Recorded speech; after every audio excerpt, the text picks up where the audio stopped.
우리 다 같이 일어나 말씀 읽겠습니다. 누가복음 17장 11절부터 우리 16절까지. 누가복음 17장 11절부터 16절까지 제가 한 절 여러분이 한 절 읽겠습니다. 누가복음 17장 11절부터 16절까지 제가 한 절 여러분이 한 절 읽겠습니다. 예수께서 예루살렘으로 가실 때 사마리아와 갈릴리 사이로 지나가시다가 한 마을에 들어가시니 나병 환자 10명이 예수를 만나 멀리 서서 소리를 높여 이르되 예수 선생님이여 우리를 불쌍히 여기소서 하거늘 보시고 이르시되 가서 제사장들에게 너희 몸을 보이라 하셨더니 그들이 가다가 깨끗함을 받은지라. 그 중에 한 사람이 자기가 나은 것을 보고 큰 소리로 하나님께 영광을 돌리며 돌아와 다 같이 읽습니다. 예수의 발 아래에 엎드려 감사하니 그는 사마리아 사람이라. 아멘. 우리 오늘 말씀 선포하도록 하겠습니다. 오늘 말씀은 고린도서 3장 3절 나는 그리스도의 편지입니다. 요겁니다. 우리 가슴에 손을 얹고 우리 10번 선포하도록 하겠습니다. 나는 그리스도의 편지입니다. 시작. 나는 그리스도의 편지입니다. 나는 그리스도의 편지입니다. 나는 그리스도의 편지입니다. 나는 그리스도의 편지입니다. 나는 그리스도의 편지입니다.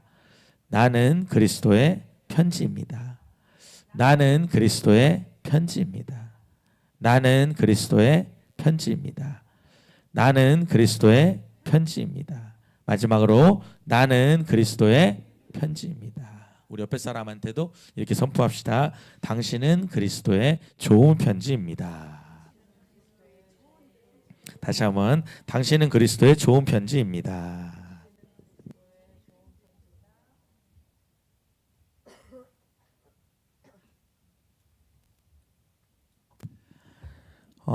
저희가 이제 사랑이라는 주제로 약간 삐뚤어요. 갔어요. 쏠렸어요. 중앙에 좀 잘 부탁드려요.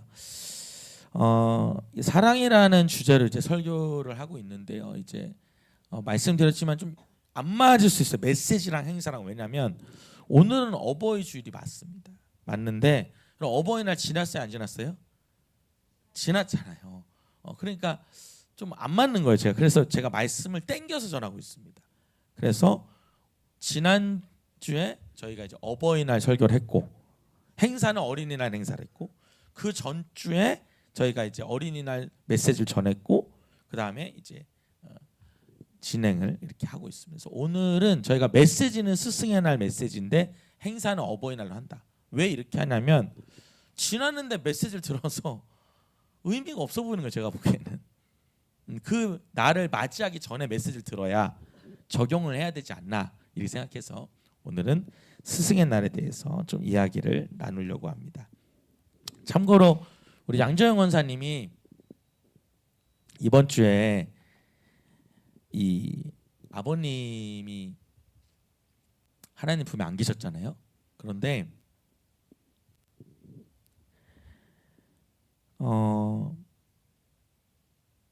정말 이게 하나님이 정확하게 준비하신 것 같다는 얘기를 하는 거예요. 저한테. 그래서 왜요? 그랬더니 하나님이 그랬거든요. 무슨 일이 있어도 자리를 지키고 있으라고. 올라오지 말고.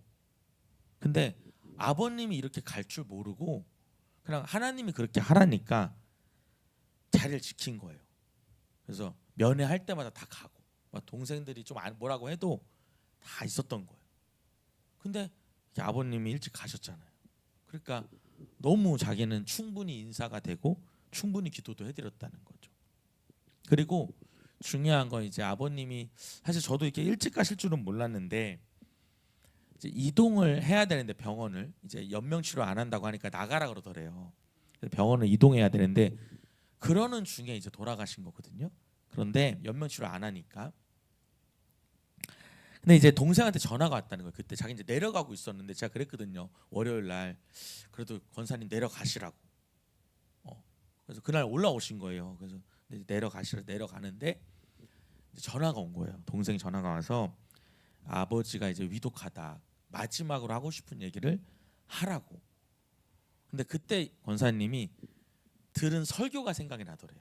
지난주에 했던 설교가. 그럼 지난주에 제가 무슨 얘기했냐면 부모님이 듣고 싶어하는 이야기가 있다 그랬잖아요. 다 부모님 덕분입니다. 그동안 수고 많으셨어요. 그리고 저도 아버지처럼 어머니처럼 살고 싶어요. 이제 그 얘기를 부모님이 제일 좋아하신다 이제 그랬는데 그게 생각이 나서 그걸 했다는 거예요. 근데 그걸 안 들었으면 자기는 그냥 얼버무렸을 것 같대요. 그냥. 근데 충분히 자기가 하고 싶은 얘기를 하고 충분히 부모님에서 기도해드리니까 너무 좋았다 이런 얘기를 해주시더라고요. 이번 주 여러분 우리가 스승의 날에 대해서 설교를 하고 행사는 이제 다음 주에 할 텐데 우리 15절 한번 읽어보겠습니다. 11절 같이 한번 읽어보겠습니다. 시작. 예수께서 예루살렘으로 가실 때 사마리아와 갈릴리 사이로 지나가시다가 자 여러분 볼게요. 이스라엘이라는 나라는 우리나라랑 정말 많이 비슷합니다.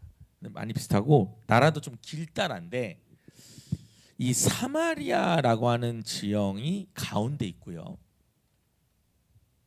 그리고 그 위에가 갈릴리라고 하는 지역이고 이게 이제 우리나라로 치면 이제 도의 개념이라 볼 수 있어요. 도, 갈릴리 도 이렇게 도지사 할 때도 그 다음에 유대 여기도 이제 도의 개념입니다. 이제 그 안에 이제 예루살렘 이런 게 있는 거예요. 그러면 예루살렘은 어디냐면 유대에 있습니다. 여기에 이제 예루살렘이 있어요. 예루살렘이. 여러분 예수님이 나사렛 예수 그러죠. 나사렛은 갈릴리에 있습니다. 나사렛은 갈릴리 북쪽에 있어요. 가나의 혼인잔치 그것도 갈릴리에 있습니다. 가나에 이런 식으로 되어져 있는 거예요. 여러분 수가성의 여인 기억나시죠? 그것은 수가성은 사마리아 정에 있어요. 이렇게 이런 식으로 진행이 되어 있습니다. 자 그런데 이 이스라엘 사람들은 이 사마리아라고 하는 지역을 굉장히 무시합니다. 왜냐하면 제가 전에도 설명을 드렸지만 여러분이 좀 알고 계시면 좋을 게 이 사마리아라고 하는 지역은 어떤 지역이냐면 혼혈된 사람들이 삽니다. 혼혈인들이. 여러분 지금 우리나라도 우리가 이제 한국 사람과 한국 사람만 결혼하는 게 아니라 한국 사람과 다른 외국 사람들이 결혼하잖아요. 그걸 우리는 이제 다문화 가정이라고 표현하잖아요. 그러니까 그게 혼혈이에요. 다문화가. 근데 여러분 예전에 우리나라도 여러분 이렇게 다문화 가정이 되기 전에 대부분이 다 한국 사람과 한국 사람만 결혼하니까 외국 사람이 끼면은 되게 이제 이상하게 봤잖아요. 그런 것처럼 놀렸잖아요. 그래서 그 당시 뭐 튀기 뭐 이렇게 불렀다 그러더라고요. 그렇게 불렀는데 지금은 이제 많아졌잖아요. 많아졌는데 그러면서 이제 차별하고 왕따시키고 그랬잖아요. 이스라엘도 마찬가지인 거예요. 이스라엘도 이 피가 섞이는 거를 굉장히 부정하다고 봤습니다. 그래서 이 이스라엘 사람들이 이 사마리아 지역을 안 가요. 절대로 안 갑니다. 그러면 지나가려면 여러분 이렇게 지나가야 빠르잖아요. 근데 어떻게 지나가냐면 이렇게 지나가는 거예요. 이 지역을 피해서. 그런데 예수님은 이 지역을 지나가시는 겁니다. 이렇게. 그러니까 예수님은 여러분 사람을 차별하지 않으신다는 거. 그걸 여러분들이 알 수가 있습니다. 자, 그러면 여기 보면은 예수께서 예루살렘으로 가셔요. 지금 여러분 가시는데 사마리아와 갈릴리 사이로 지나갔대요. 아마 여러분 이 지역을 지나갔을 것 같아요. 예수님은 지나가시는데 12절 한번 읽어봅니다. 예루살렘을 향해서 가시는 거예요. 시작. 한 마을에 들어가시니 나병 환자 10명이 예수를 만나 멀리 서서. 자 그런데 한 마을에 들어갔대요. 아마 여러분 이 마을이 이 사마리아 어떤 지역이 아닐까라고 생각을 합니다. 근데 한 마을에 들어갔는데 나병 환자 몇 명이 10명이 예수님을 만나 멀리 섰대요. 여러분 줄 쳐볼게요. 몇 명이요? 10명이요. 10명. 10명이 있었다는 거예요. 10명이. 나병 환자가. 여러분 나병 환자가 뭡니까? 맞아요. 감사해요. 한센병이라고 얘기하죠. 한센병. 여러분 한센병이 뭡니까? 나병 환자가 뭐냐면 여러분 이 나균이 있어서 균이 몸에 들어와서 이 균이 내 피부를 다 녹이고 내 피부를 다 절단내는 겁니다. 자, 예를 들어 가지고 여러분 그 이 나병에 걸리면 한센병에 걸리면은 눈썹, 뺨, 코, 귀에 혹이 생기거나 손이나 발이 녹아서 떨어져 나갑니다. 그래서 여러분 이 나병 환자들 눈이 다 약간 돌출되죠. 돌출돼요. 이게 피부가 다 녹아버리니까 지탱을 해줘야 되는데 이게 다 녹으니까 상대적으로 눈이 이렇게 튀어나오게 되거나 그리고 손이 이렇게 있어 마디가 녹아져 나가는 거죠. 잘려 나가는 거 이렇게 지탱을 못하니까 이제 그렇게. 근데 여러분 이 나병이라는 게 실제로 여러분 이렇게 찔러 보면 바늘로 찔러도 통증이 없다 그래요. 이게 그 정도로 이게 균이 이 신경을 다 죽이는 거죠. 이제 그런 병입니다. 근데 성경에서는 이걸 이제 문둥병자라고 표현을 하는데 이제 문둥병자라는 기록이 레위기 13장 45절에 나옵니다. 레위기 13장 45절입니다. 같이 한번 읽어볼게요. 시작. 나병 환자는 옷을 찢고 머리를 풀며 윗입술을 가리고 외치기를 부정하다 할 것이요 병 있는 날 동안은 늘 부정할 것이라. 그가 부정한 것은 혼자 살되 진영 밖에서 살찌니라. 자, 나병 환자의 특징을 한번 적어보겠습니다. 첫 번째는 나병 환자는 머리 스타일과 옷에도 제약이 있습니다. 다시요. 나병 환자는 뭐에 제약이 있다고요? 머리 스타일과 옷에도 제약이 있어요. 자, 여러분 읽어보면 여기 뭐라 써있냐면 나병 환자는 옷을 찢고 머리를 풀며. 자, 여러분 이게 무슨 말이냐면 옷을 찢고요 머리를 풀고 다녀야 돼요. 내가 아파서 이렇게 한 게 아니라 이렇게 하는 게 율법에 하나님이 가르쳐준 율법의 규칙입니다. 그러니까 나는 머리를 단정하게 하고 싶어도 나병 환자는 이렇게 표시를 해야 돼요. 왜 그렇게 할까요? 내가 나병 환자라는 걸 표시해야 된다는 거예요. 나는 부정한 사람이니까 내 곁에 오지 말라고. 이게 옷도 그렇게 입어야 된다. 머리 풀어헤치고 옷도 다 찢고 이렇게 한다는 거죠. 자, 두 번째로 나병 환자는 스스로 부정한 존재임을 선언해야 합니다. 스스로 부정한 존재라는 걸 선언해. 자, 여기 써 있죠. 윗입술을 가리고 외치며 부정하다 할 것이요. 자, 여러분 이 나병이 걸리면 이런 게 있는 거예요. 이렇게 가리고 길거리를 걸어 다니다가 사람을 마주치면 이렇게 말하는 겁니다. 부정하다. 근데 여러분 이게 우리말로 따지면 나 더러워 이거예요. 나는 더러운 인간입니다. 나는 죄인입니다. 이렇게 해서 뭐냐면 내 곁에 가까이 오지 말라고 하는 겁니다. 세상에 여러분 이런 게 다 있어요. 그 다음에 이 나병 환자는 공동체로부터 분리돼서 격리돼서 생활해야 됩니다. 자, 여기 써 있잖아요. 46절에 병 있는 날 동안은 늘 부정할 것이라. 줄쳐볼게요.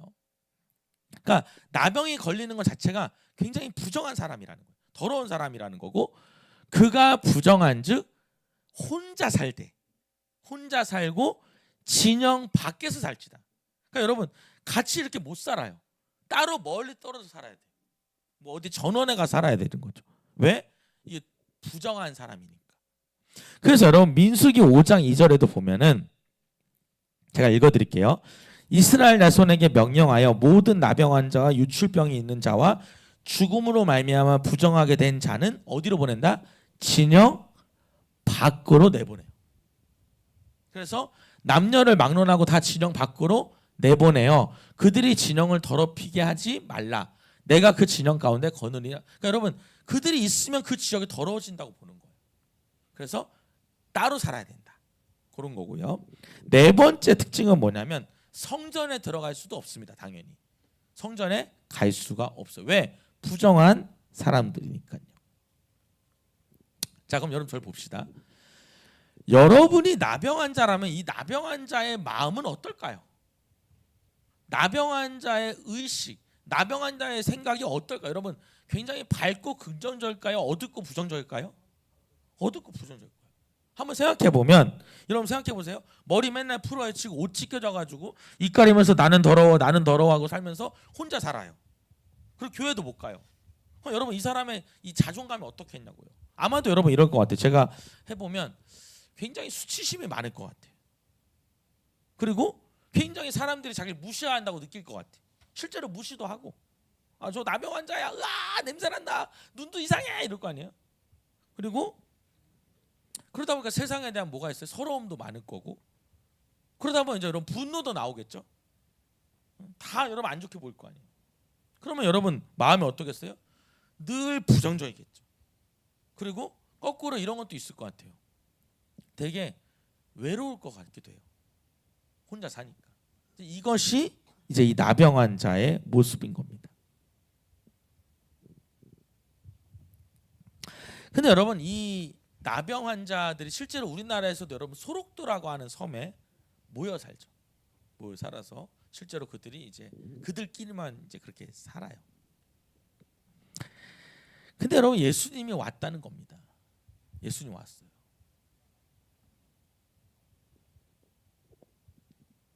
근데 여러분 예수님이 오니까 어떻게 하고 있었다고요? 멀리 서 있었다는 거. 줄 쳐볼게요. 여러분 왜 멀리 서 있죠?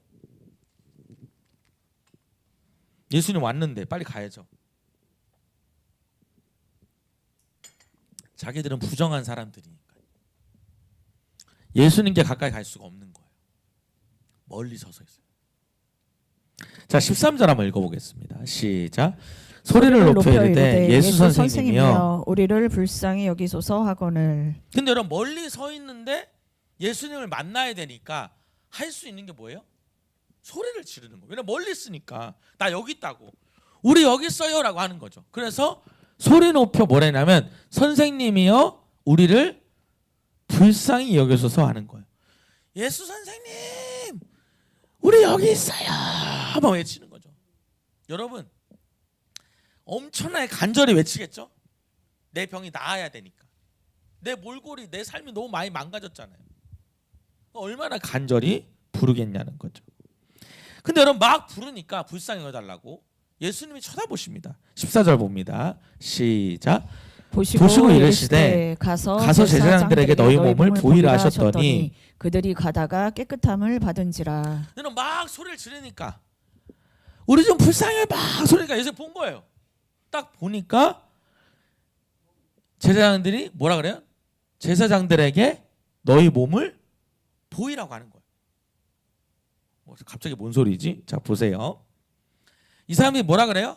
나를 긍휼히 여겨달라고 막 외쳐요. 자 그럼 여러분 제가 물어볼게요. 예수님은 딱 보고 문둥병자인지 안다 모른다? 알죠. 왜 알죠? 머리 풀어 헤치고 옷 찢고 딱 이렇게 지들끼리 모여 자기들끼리 모여 사는 거 자기들끼리 모여 사는 거 보면은 문둥병자라는 거 알겠죠. 그런데 주님이 갑자기 하는 말이 뭐냐면 제사장에 가서 너희 몸을 보이라는 거예요. 자 그럼 여러분 문둥병자가 왜 제사장한테 가서 몸을 보이냐?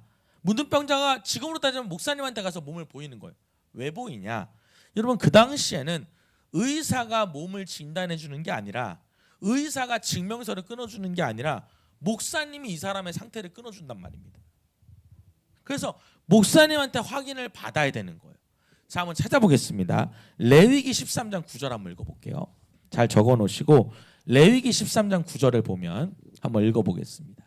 네, 한번 읽어볼게요. 시작. 사람에게 나병이 들었거든 그를 제사장에게로 데려갈 것이요. 자, 나병이 들으니까 어디로 가요? 병원에 가는 게 아니라 제사장한테 가요. 목사님한테 가요. 그래서 10절에요. 시작. 제사장은 진찰하거니와 피부에 흰 점이 돋고 털이 휘어지고 거기 생살이 생겼으면 이는 그의 피부에 오랜 나병이라 제사장이 부정하다 할 것이요 그가 이미 부정하였은즉 가두어 두지는 않을 것이며. 그래서 여러분 제사장한테 데리고 와서 딱 이제 몸을 보여주겠죠. 그러면 넌 나병 걸린 거 맞다. 넌 부정하다. 이제 그때부터 어떻게 해요? 머리 풀어 헤치고 옷 찢고 다니면서 부정하다 이러고 살아야 되는 거예요. 그리고 너 절로 나가 살아 이렇게 되는 겁니다. 자 그럼 병이 나을 때도 마찬가지예요. 15절 한번 읽어볼게요. 15절 시작. 제사장이 생사를 진찰하고 그를 부정하다 할지니 그 생사는 부정한 것인즉 이는 나병이며 그 생살이 변하여 넘겨주세요.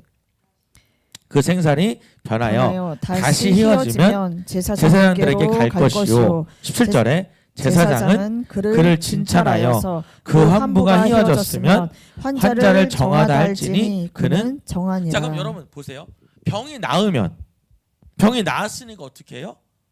제사장한테 가서 너 이제 깨끗해졌다. 이렇게 증명을 받아야 되는 거예요. 자, 그럼 여러분 저를 봅시다. 지금 여러분 상황은 이래요. 지금 본인들이 문둥병에 걸렸어요. 몇 명이? 10명이. 10명이 걸려서 예수님 온대요. 그랬더니 뭐라 그래요? 가까이 못 가니까 막 부르짖어요. 그랬더니 예수님 딱 봤어요. 그럼 예수님 하는 말이 뭐예요? 제사장한테 네 몸 보여 이러는 거예요. 자, 그러면 여러분 뭔가 이상한 게 있죠. 뭐가 이상하죠? 제사장한테 언제 가야 돼요? 문둥병이 들었거나 문둥병이 나았을 때 가야 돼요. 근데 지금 나았어요? 안 나았어요? 안 나았어요. 제사장한테 근데 몸을 보이라는 거예요. 자, 그럼 다시 한번 볼게요. 14절을 보겠습니다. 14절을 보면 뭐라고 써 있냐면 제사장한테 너희 몸을 보이라 하셨더니 그들이 뭐 하다가 가다가 깨끗함을 받았다고 써 있어요. 줄 쳐볼게요. 뭐 하다가 가다가.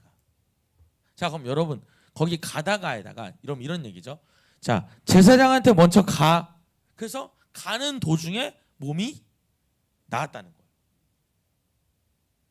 아멘입니까? 자, 그럼 여러분 이 말은 무슨 뜻이냐면 예수님은 말씀만으로도 치료할 수 있다는 겁니다. 아멘. 우리 크게 아멘 할까요? 예수님 뭘로만으로도? 말씀만으로도 나을 수 있게 하신다는 거예요. 여러분 하나님이 여러분을 말씀으로만으로도 치료할 수 있고 회복할 수 있다는 걸 믿으시길 바래요. 그 다음 또 하나 중요한 건 뭐예요? 그럼 우리가 할 일은 뭡니까? 순종하는 일이라는 거예요. 하나님이 제사장한테 가서 몸을 보여 라고 했더니 그들이 뭐 하다가 그 말 듣자마자 나은 게 아니라 뭐 하다가 가다가 깨끗함 받았다는 거예요. 그래서 여러분 가다가 밑에다가 순종이라고 쓸게요. 그들이 순종해서 가다가 깨끗함을 받았다는 겁니다. 오늘 여러분 이 자리에 그런 역사가 일어나길 바라요. 여러분 저는 이 얘기들이 진짜 성경의 이야기가 아니라 우리의 나의 이야기가 되기를 바라요. 동의하시면 아멘 할까요? 오늘 이 시간에 여러분이 예수님의 이 말씀을 들은 것만으로도 여러분의 병이 치료되기를 바랍니다. 그러면서 여러분 15절에 보면 시작. 그 중에 한 사람이 자기가 낳은 것을 보고 큰 소리로 하나님께 영광을 돌리며 돌아와. 자, 중요한 건 이건데 그 중에 몇 사람이? 한 사람이. 걷다 동그라실게요. 한 사람이 자기가 낳은 것을 확인하고는 큰 소리로 하나님께 영광을 돌리며 돌아왔다는 거예요.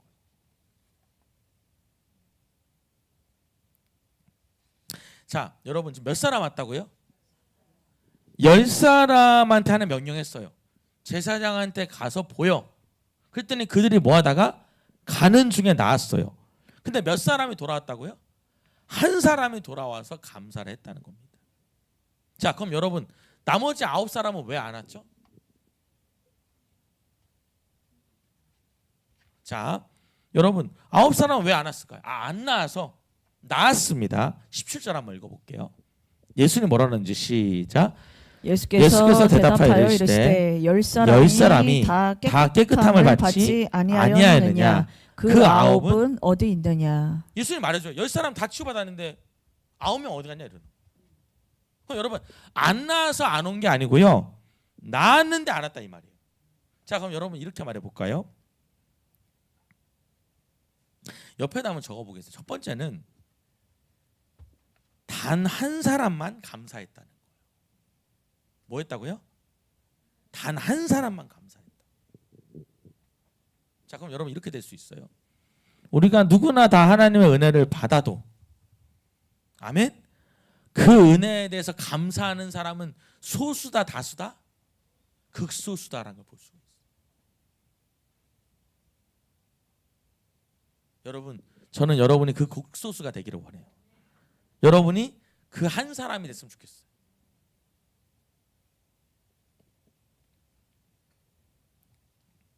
그러니까 여러분 이런 거예요. 여러분이 누군가를 도와줘도요. 예수님도 그렇잖아요. 그 사람들이 다 올 거라고 생각하지 마세요. 몇 명 왔다? 한 사람 왔다. 한 사람. 여러분이 10명 도와줘도 100명 도와줘도 한 사람 100명 중에는 10명 올 수도 있다는 거예요. 자, 두 번째로 중요한 건 뭐냐면 16절입니다. 시작. 예수의 발 아래 엎드려 감사하니 그는 사마리아 사람이라. 자, 예수의 발 아래 엎드렸대요. 자, 현대의 성경에 보면 그는 예수의 발 앞에 엎드려 얼굴을 땅에 대고 예수께 감사를 드렸다. 자, 그러면 이런 얘기예요. 예수님이 이 문둥병자가 예수님 앞에 왔어요. 한 명이 와가지고 어떻게 했냐면 감사합니다 이렇게 한 게 아니고 내가 완전히 엎드려서 얼굴을 여기다 댔다 이 말이에요. 이렇게 감사했다. 자, 이건 뭘 의미합니까? 진심으로 감사를 표현했다는 겁니다. 진심으로. 그냥 마음으로 그냥 형식이 아니라 진심으로 그 얼굴을 땅에 댈 만큼 감사를 했다는 거예요. 자, 그 다음에 뒤에 뭐라고 써있냐면 그는 뭐다? 사마리아 사람이다. 여러분 이게 무슨 말일까요? 자, 절 봅시다 여러분. 사마리아 사람이 누구죠? 여기 있는 사람들이. 자, 그래서 설명한 거예요. 여러분 사마리아 사람은 어떤 사람이에요? 혼혈의 사람들입니다. 이게 무슨 말이냐면 이스라엘 사람들은 이 사람들 사람으로도 안 봐요. 완전히 무시해요. 저거 피 섞인 사람들. 저 사람들은 진짜 예수 믿는 사람 아니야. 저 예수 믿다 배반해가지고 피가 섞였지. 여러분 이게 무슨 얘기인 줄 아십니까? 의외의 사람이 감사를 표현했다는 겁니다. 당연히 와야 될 9명은 안 오고 오히려 누가 왔다? 사마리아 사람만 왔다. 니들이 그렇게 무시하는, 니들이 그렇게 사람 취급하지 않는 그 사람이 지금 왔다는. 여러분 이렇게 표현할까요?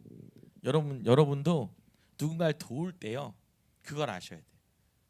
오히려 내가 기대하지도 않은 사람이 고마워할 수도 있다는 걸 아셔야 돼요. 여러분이 전도할 때도 그래요. 여러분이 전도하면서 이 사람은 이렇게 하겠지? 이 사람은 이렇게 따라오겠지? 아니요. 여러분 전혀 의외의 사람이 열매를 맺을 수도 있어요. 그러니까 여러분 정확히 말하면 뭐냐면 여러분이 뭔가 은혜를 베풀거나 도움을 줄 때는 받을 걸 기대하지 않고 줘야 돼요. 그래야 돌아와요. 한번 따라합시다. 어느 자녀가 효도할 줄 모른다. 누가 효도할 줄 몰라요. 어느 자녀가. 나는 우리 첫째지 뭐 첫째가 내 덕분에 얼마나 몰라요. 여러분 그거는 첫째가 아주 센 며느리 만나가지고 그냥 쌩할 수도 있어요. 나는 셋째는 그냥 났어 쟤는 그냥. 근데 그 셋째가 효도할 수도 있는 거예요. 한 분만 아멘 하는 건 뭡니까? 여러분은 어떤 기대가 있습니까 누구한테?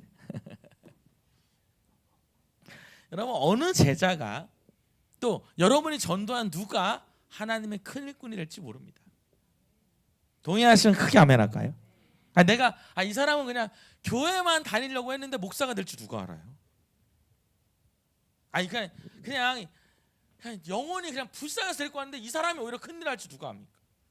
저는 여러분 제 주변에요 우리 선교하는 나라 중에 터키에 선교하는 목사님도 그 얘기하잖아요. 자기를 전도했던 사람이 있다는 거예요. 자기는 전도 받은 사람인데 근데 자기를 전도했던 사람은 지금 예수 안 믿고 자기는 지금 선교사가 됐다는 거지. 저희 교회 저희 아버지 교회 있을 때 임현묵이라고 목사님 계신데 지금 그 목사님이 이 분당의 불꽃교회 가 계시거든요.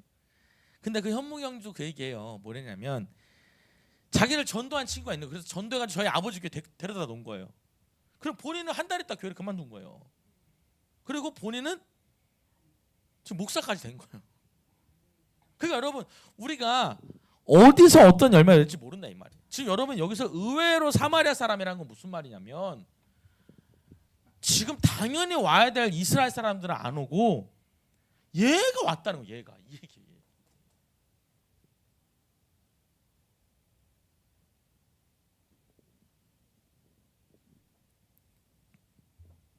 그러니까 여러분 예수님 뭐라 했냐면 17절 한번 읽어볼게요. 17절 한번 읽어보겠습니다.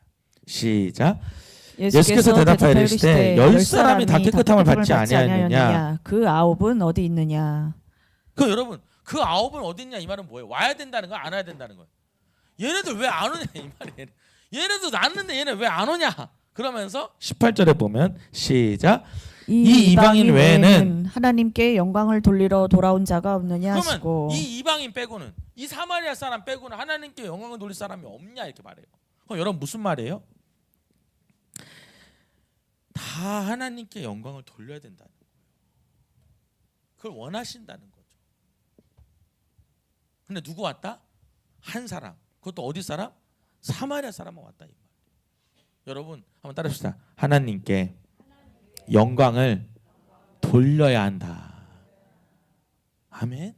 하나님 그걸 원하신다고. 그러면서 19절에 보면 시작. 그에게 이르시되 일어나 가라. 내 믿음이 너를 구원하였느니라. 그래서 여러분 그 한 사람한테 그래, 일어나. 네 믿음이 널 치료한 거야. 그렇게 말했고, 그리고 이야기가 마무리가 되는 겁니다.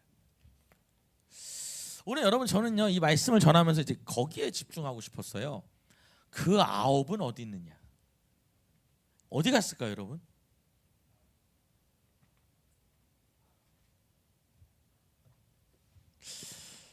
제가 어제 아내랑 저랑 이제 이야기를 나눴습니다. 여보는 그 9명이 왜 안 왔을 것 같아? 여러분 왜 안 왔을까요, 그 사람들? 근데 저희 아내가 본인의 얘기를 하더라고요. 자기는 이해가 된대요. 왜 그랬더니 저희 아내가 이제 그 수능을 쳐가지고 이제 대학교를 가는데 이 학교를 놓고 막 기도원에 올라와서 기도를 했대요. 그러니까 시험을 치고 대학교를 지원한 다음에 이제 기도원에 올라서 기도를 이렇게 한 거. 하나님 학교 위에서 붙여달라고 기도했겠죠. 근데 기도를 하는데 되게 마음이 평안해지더래요. 그러면서 마음에 붙었다라는 마음이 들더래요. 그래서 내려왔대요. 기도원 내려왔는데 집에 오자마자 소식이 들린 거예요. 합격했다고. 그래서 저희 아내가 그때 느꼈대요. 하나님이 합격시켜줬구나. 분명히 느꼈대요. 그리고는 저희 아내가 이제 그때부터 이제 학교를 다니면서 하나님과 멀어졌대요.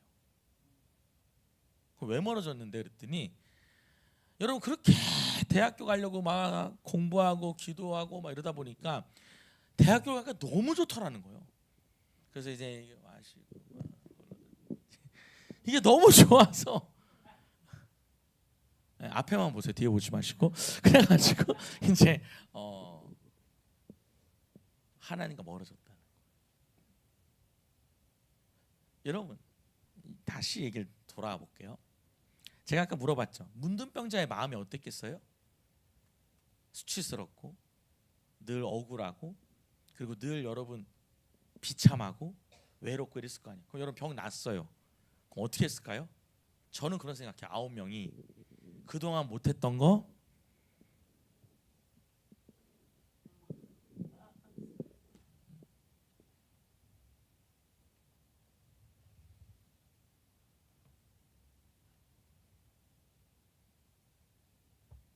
누굴 잊어버려요?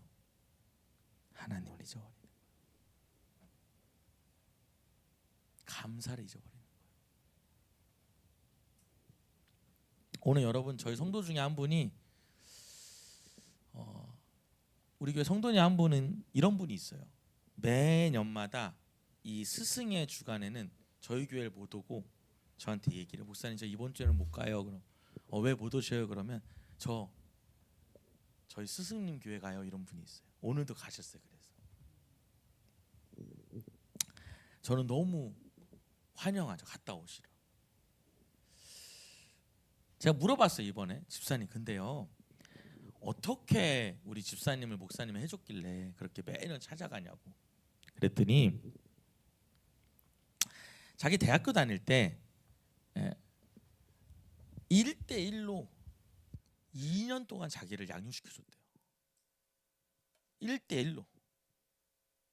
그러니까 이분이 그분한테 여러분 받은 그 사랑을 잊지를 못하고요.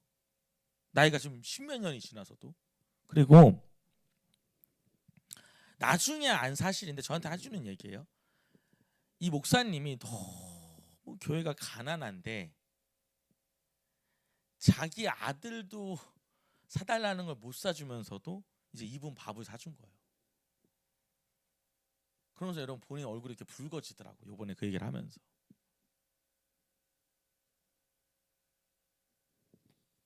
여러분 제가 무슨 얘기를 하는 거냐.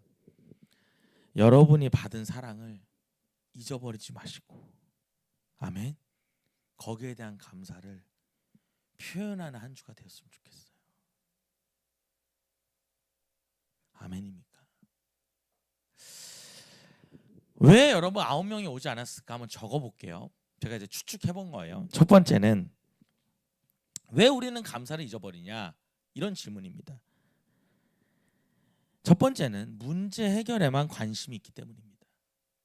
그러니까 하나님 믿을 생각 없어요. 오직 하나님은 왜 필요해? 내 문제 해결해야 돼요. 그러니까 여러분 문제 해결되면 어때요? 하나님과는 별로 중요한 게 아닌 거예요. 아마 저희 아내도 그때는 이제 대학 가는 게 중요하니까 하나님 믿는 거는 그렇게 뭐 집중하진 않았던 것 같아요.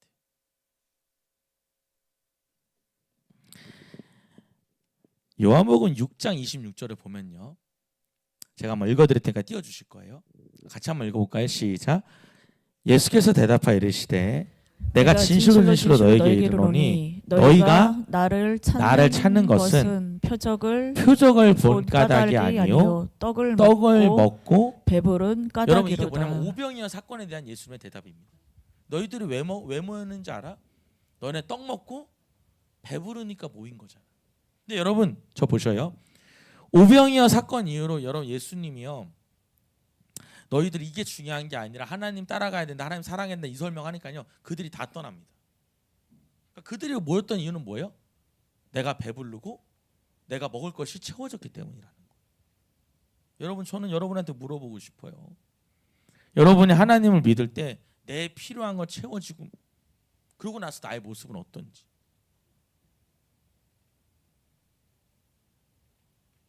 자, 두 번째는 이 사람들은 어디 갔을까?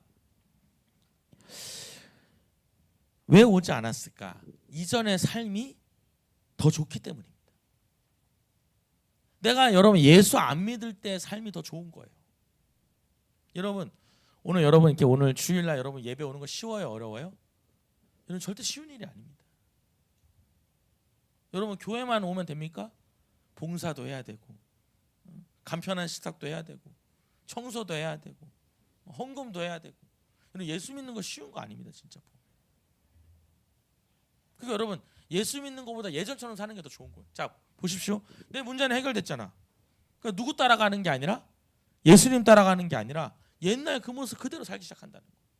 그러니까 여러분 그 9명은 아마 제가 봤을 때 예전 모습대로 살았을 거야. 아마 멀쩡했을 때 모습 혹은 자기가 살고 싶을 때 모습으로 따라가는 거죠. 하나님을 따라가는 게 아니라. 요한일서 2장 15절을 보면 요한일서 2장 15절 앞에 띄어져 있으니까 같이 읽어볼게요. 잘 읽어봅니다. 시작. 이 세상이나 세상에 있는 것들을 사랑하지 말라. 누구든지 세상을 사랑하면 아버지의 사랑이 그 안에 있지. 세상 사랑하면 아버지 사랑 없다. 이는 세상에 있는 모든 것이 육신의 정욕과 안목의 정욕과 이생의 자랑이니 다 아버지께로부터 온 것이 아니요 세상으로부터 온 것이라. 그 여러분 세상이 너무 좋은 거 하나님보다 세상이 너무 좋다. 거기다 팔린다 이 말이에요. 이해가 돼야 안 돼요? 이해가 돼요. 여러분 저는요 사실요 이런 게 있어요. 저는 날씨가 좋은 날이 참 힘들어. 날씨가 좋은 날 교회 오는 게 제일 힘들어. 날씨가 좋은 날은 여러분 그냥 막 진짜 여기 만년로 36번째 쓰지 말고 그냥 북서 날씨를 탔으면 좋겠어. 어디라도 가고 싶어가지고.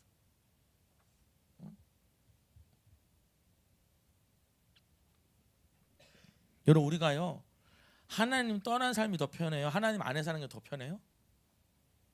진짜 하나님을 만나지 못하면 하나님 안에 삶이 훨씬 더 힘들어지는 겁니다.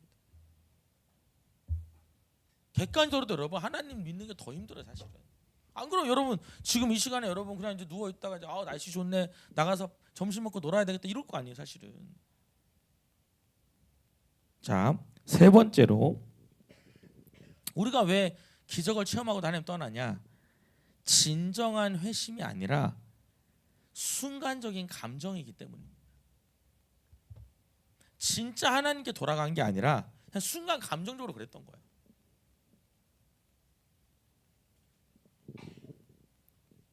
요한복음 6장 66절에 보면 한번 읽어볼게요.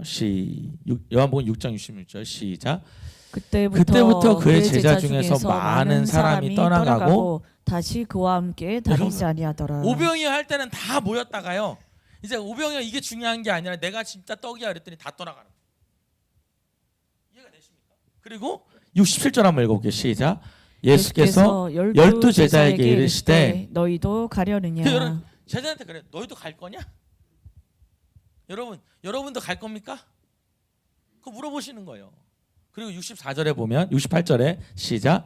시몬 베드로가 대답하되 주여 영생의 말씀이 주께 있사오니 우리가 누구에게로 가오리이까. 우리를 살리는 말씀이 여기 있는데 어디로 갑니까? 이렇게 말해놓고 나중에 배반하잖아요. 그죠? 이런 게 인간이다라는 거. 우리가 그렇게 연약한 존재라는 거 알 수가 있는 거죠. 자, 나머지 4번, 5번이 중요합니다. 우리가 왜 기적을 체험하고도 하나님 떠나냐? 네 번째는 내 힘으로 했다는 교만 때문입니다. 교만 때문에. 내 힘으로 했다고 교만해지기 때문입니다. 교만 때문이라는 거죠. 자, 호세아 13장 6절 한번 봅시다. 호세아 13장 6절 같이 한번 읽어볼게요. 시작. 그들이 먹여 대로 주어 배부름에 같이 한번 읽어볼게요. 시작. 그들이 먹여준 대로 배가 불렀고 배가 부르니 그들의 마음이 교만하여 이로 말미암아 나를 잊었느니라. 그럼 배가 부르니까 마음에 뭐가 생겨요? 교만함이 생겨. 그래서 어떻게 해요? 하나님을 잊어버렸다.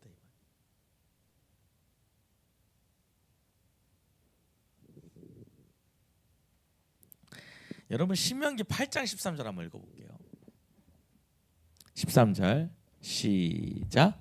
또 내 소와 양이 번성하며 내 은금이 증식되며 내 소유가 다 풍성하게 될 때, 다 풍성하게 될 때, 은금이 많아질 때 14절에 시작.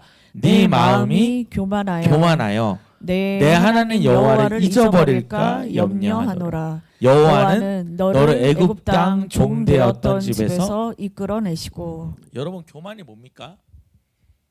하나님 없어도 된다는 생각입니다. 하나님 없어도 돼. 내 힘으로 할 수 있어. 이게 교만입니다. 겸손이 뭡니까? 하나님 없이는 안 된다는 거예요. 그게 겸손입니다. 신앙 안에서의 교만은 하나님 없어도 할 수 있다는 게 교만입니다.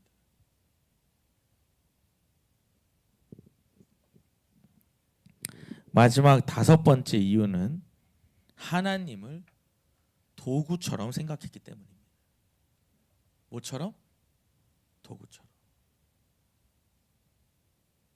무슨 얘기예요? 내가 지금 힘드니까 이 도움을 위해서 하나님을 믿었다 이거예요. 그러니까 여러분 해결이 되니까 믿어요, 안 믿어요? 안 믿는 거. 여러분 저희 아버지가 이제 치유 사역을 많이 했기 때문에 이제 제가 간간히 이제 이런 경우를 보는데요. 실제로 저희 아버지가 저희한테 해준 얘기인데요. 이 시장에서 이제 몸이 아파가지고 병원에서도 못 치료하는 병을 이제 고쳐준 거예요. 그래서 이분이 이제 시장에서 신발 가게를 이렇게 했었는데 병원에 가도 안 나와요. 근데 너무 아픈 거야 늘. 그래서 근데 이 사람 이제 안수 받고 병이 나았어요. 그리고 이제 예수를 잘 믿더라는 거죠 아버지 얘기가. 그러더니 한 달 지나더니 안 나타나더래요. 그래서 저희 아버지 전화를 했다는 거예요. 왜 요새 안 오시냐고 그랬더니 이렇게 대답하더래요. 그 정도 나가줬으면 됐지. 그 정도 나가줬으면 됐지. 얼마큼 더 나오라고 전화를 하냐고.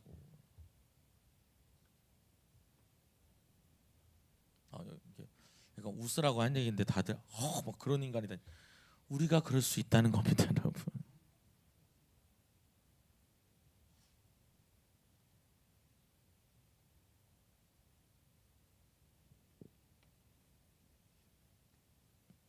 여러분, 오늘 저는 그 얘기 드리는 거예요. 우리가 스승님의 받은 은혜를 갚는 제일 좋은 방법은 뭐냐? 그 은혜를 잊지 않고 감사를 표현하는 겁니다. 감사를 뭐 하는 거예요? 표현하는 거예요.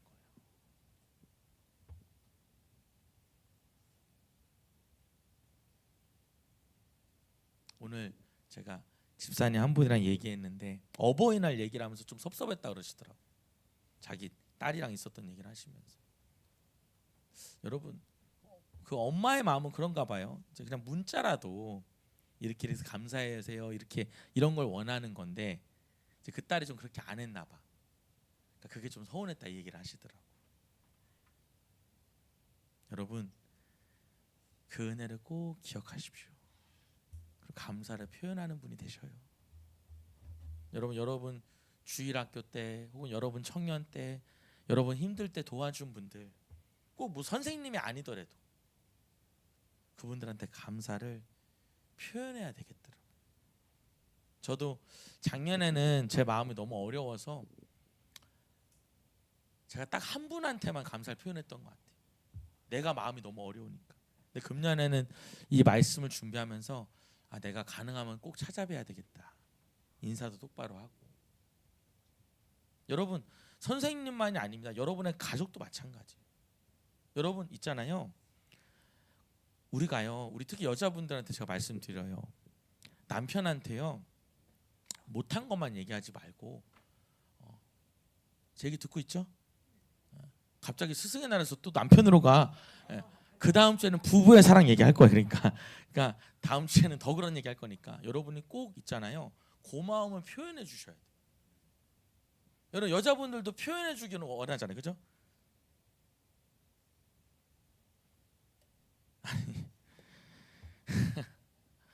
그래요.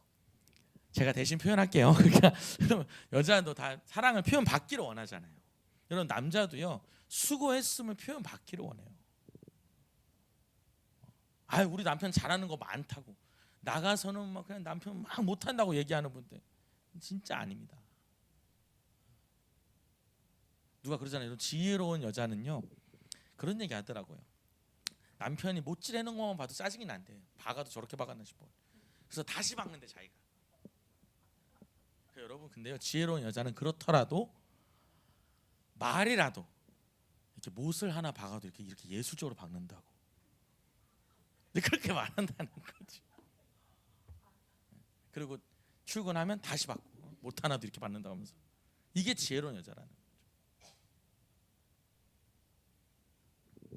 앞에 세 분만 은혜 받으시는 분, 이분들만 데리고 점심 먹으러 가겠습니다. 두 번째는 여러분, 스승의 은혜를 갚는 제일 좋은 방법은 뭐냐? 받은 은혜를 흘려보내는 겁니다. 이 두 가지 기억하셔야 돼요. 뭐 한다고요? 흘려보내는 거예요. 우리 시편의 말씀을 잠깐 보겠습니다. 시편 32편 8절입니다. 한번 읽어볼까요? 시작. 내가 내 갈 갈 길을 길을 가르쳐 가르쳐 보이고 보이고 너를 주목하여 훈계하리로다. 네가 가야 될 길을 가르쳐주고 보여준다는 거예요. 다른 말로 뭐예요? 본이 되는 거죠. 여러분이 받은 사랑을 흘려보내야 됩니다. 여러분, 예수님이 제자들의 발을 씻겨줄 때도 요한복음 13장 12절에 보면은 13장 12절 14절부터 읽어볼게요. 시작. 내가 주와 또는 선생이 되어 너희 발을 씻었으니 너희도 서로 발을 씻어주는 것이 옳으니라. 너희도 내가 씻어줬으니까. 그러면서 15절에 내가 너희에게 행한 것 같이 너희도 행하게 하려 하여 본을 보였노라. 아멘. 저는 이렇게 흘려 보내야 될 사람이 많아야 되는 사람인 것 같아. 받은 게 많아가지고. 정말 뭐 겸손한 얘기가 아니라 말씀 준비하면서 저한테 그런 생각이 들더라고. 나도 많이 흘려 보내야 되는 사람이 돼야 되겠다. 여러분 이번 주 스승의 날이잖아요. 여러분이 한 번쯤은 여러분 도움 주신 분들, 꼭 선생님 아니더라도 감사를 표현했으면 좋겠고, 또 여러분이 그것을 뭐 하는 사람? 흘려 보내는 사람이 되면 그것만큼 여러분 기쁜 게 있을까요? 그런 생각이 듭니다. 우리 눈을 좀 감아보겠습니다.